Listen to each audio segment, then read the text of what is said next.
Hello students, your instructor here, John Mandiola, with a screencast, this one about how to make additive color wheel in Photoshop. So I'm just going to go File, New, and I'm just going to go about 600 by 600 pixels.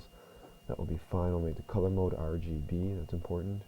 The background contents I'll leave as transparent, and I'll click OK. And that will fire up.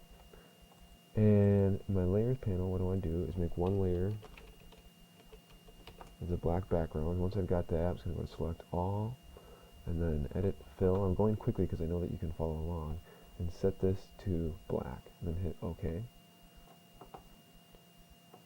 There we go. Then we're going to select, deselect. Now I'm going to make, and I can lock that layer.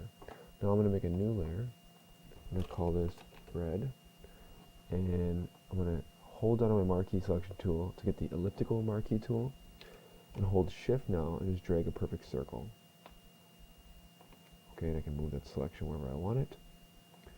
And then I'm going to go to Edit, Fill, and here I'm going to go to Color, dot, dot, dot.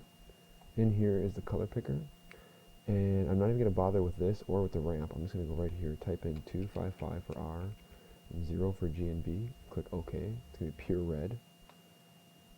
Alright, now I'm going to make a new layer. I'm going to call it green, and I'm just going to, this selection area is still activated. I'm going to keep that tool and just move the selection down about right there, so it overlaps about a third of itself. Once I've got that, I'm going to go to Edit, Fill, Color, and then Color, dot, dot, dot, and 0 for R, 255 for G, and 0 for B. Click OK. And OK, and that'll fill it in solid green. Then I'm going to make another new layer. Sorry. Blue.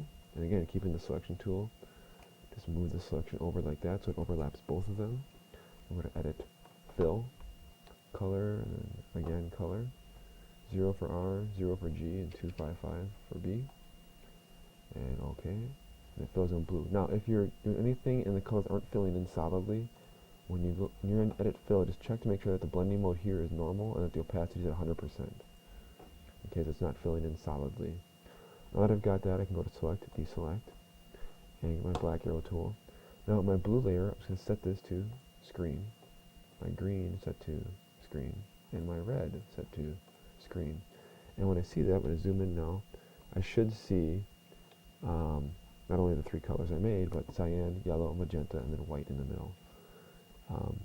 So screen works. There may be other blending modes that will work for each of those, but screen seems to work even better than it did in class. So that's that, and once you're done with that, you can just go to File. Well, you should save one copy as a Photoshop document, so you go save as, call it, my additive color wheel PSD, save that somewhere. And then once you've done that, now I'll go File, Save As, and choose JPEG. It's off the screen a little bit, but just choose JPEG in the same spot. And it might give you a warning like file's been saved as a copy. That's fine. Hit Save, and then OK, and then you have one JPEG. And you can have the JPEG or the PSD, it doesn't really matter, with you in class, ready to go. That's all I got. That's how you make a simple additive color wheel in Photoshop. Goodbye.